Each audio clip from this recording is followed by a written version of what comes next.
The night was dark and still in Ekpoma when they came for the students. At around 3 a.m. on Monday, security operatives swept through the hostels of Ambrose Ali University, pulling students from their beds. Many of the students said they were sleeping inside their hostels when they were arrested at about 3 a.m. These weren't criminals caught in the act of violence. These were young people who had dared to raise their voices against the terror that had gripped their community, and now they would pay the price for speaking truth to power. This story began with fear, the kind that seeps into every corner of daily life. The protest was sparked by growing concerns over frequent kidnappings and killings in the community, with residents alleging that several victims were abducted directly from their homes. Ekpoma had become a hunting ground where kidnappers operated with impunity, snatching people from their homes, from the streets, from their everyday lives. The community had reached a breaking point when the protest was reportedly led by the family of a kidnapping victim who was found dead. What happened next would shock even those who had grown accustomed to injustice. Some students of Ambrose Ali University, AAU, Ekpoma, were among 52 individuals arrested and arraigned following a violent protest in Ekpoma, a southwest local government area. But here's what makes this story particularly disturbing. Several of those detained, mostly students, claimed they were picked up around 3 a.m. on Monday while asleep in their hostels and had no involvement in the protest. If you are watching this and feeling a sense of outrage building, hit that like button to help more people see this story. This is exactly the kind of injustice that needs to be exposed and shared widely. They were conveyed in a Black Maria to Benin City, Edo State capital, where they were later arraigned before a Benin High Court. The scene at the courthouse was heartbreaking. Emotional scenes played out as family members wept while the suspects were taken into police custody. Parents watched helplessly as their children were treated like common criminals. A parent, Abdusalam, said his two sons were wrongly arrested, insisting that they did not participate in the protest. The charges brought against these students were as shocking as they were baseless. Defense lawyers argued that bogus charges of malicious damage and armed robbery were brought against the suspects. Armed robbery against students who are asleep in their beds? The absurdity would be laughable if the consequences weren't so devastating. The presiding judge, Justice William Aziegbemi, ruled that the court lacked jurisdiction to handle the case and directed defense counsel to apply for bail at the Ubiaja High Court. The suspects were remanded at the Ubiaja Correctional Center and the case was adjourned to February 26, 2026 for hearing. Just like that, 52 young lives were thrown into prison, their crime being nothing more than existing in a community that had dared to protest. The timing and manner of these arrests paint a chilling picture of state intimidation. Police officers reportedly stormed different hostels in the dead of night, arresting students from their rooms. This wasn't law enforcement. This was a message being sent to an entire community: stay silent or face the consequences. Political voices have begun to speak out against this injustice.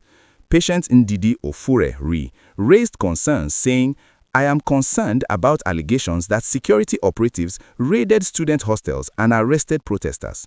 Such actions are intimidation rather than genuine public safety measures. Democracy cannot restore calm by threatening, frightening citizens as enemies, nor win trust by arresting young people demanding their fundamental right to live safely." The protest was described as lawful, courageous, and constitutionally protected, with critics noting that only a government frightened by accountability would criminalize such civic action. This is the heart of the matter. When a government arrests those who protest against insecurity, instead of addressing the insecurity itself, it reveals its priorities. The opposition, PDP, has been particularly vocal. Instead of confronting criminal gangs through intelligence-led policing and coordinated action, the APC government has chosen the easier but disgraceful option of unleashing state power against unarmed, peaceful citizens. They've called this what it is: a failure of leadership that chooses oppression over protection. If you believe that peaceful protest is a fundamental right and that these students deserve justice, make sure you are subscribed to this channel. We need to keep shining a light on stories like these. Even activist Omoyele Sowore has condemned these arrests. This is a despicable and unacceptable way to treat students randomly arrested by the Nigeria police force. It is abuse of power, pure and simple, Sowore said. The widespread condemnation from across the political spectrum shows just how egregious this action has been. What makes this situation even more tragic is the backdrop against which it's occurring. Ekpoma had been abandoned to kidnappers and violent criminals, with residents living in fear as attacks escalated unchecked. The students and residents weren't protesting for trivial reasons. They were crying out for their very survival, for the basic right to live without fear of being kidnapped or killed. The response from authorities has been tone-deaf at best. While the governor claims to be addressing security concerns, he stressed that security matters were sensitive and not always suitable for public debate, since premature disclosures could undermine operational effectiveness. But how can a community trust a government that arrests those who demand safety while failing to arrest the actual criminals terrorizing them? Peaceful protest is not a crime, and authorities should focus on criminals, not victims, and immediately release students and residents arrested solely for protesting. This fundamental principle of democracy seems to have been forgotten in Ekpoma.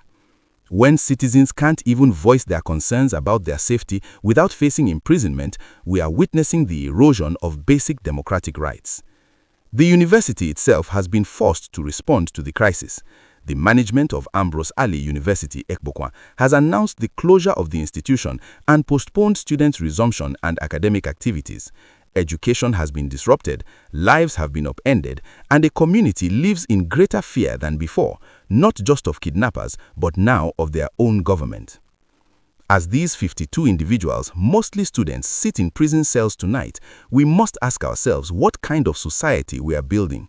When young people who speak out against insecurity are treated more harshly than the criminals causing that insecurity, we've lost our moral compass.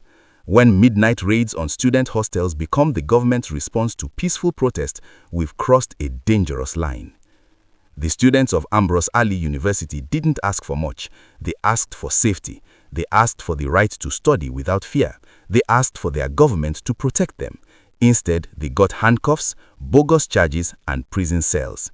Their only crime was believing that their voices mattered, that their lives had value, that their government would listen.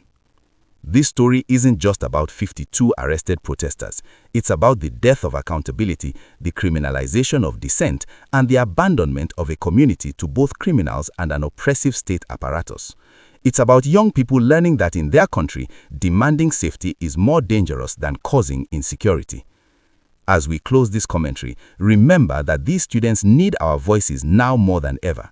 Share this story, talk about it, refuse to let it be buried under the weight of other news. Because if we stay silent when innocent students are imprisoned for demanding safety, we become complicit in the injustice.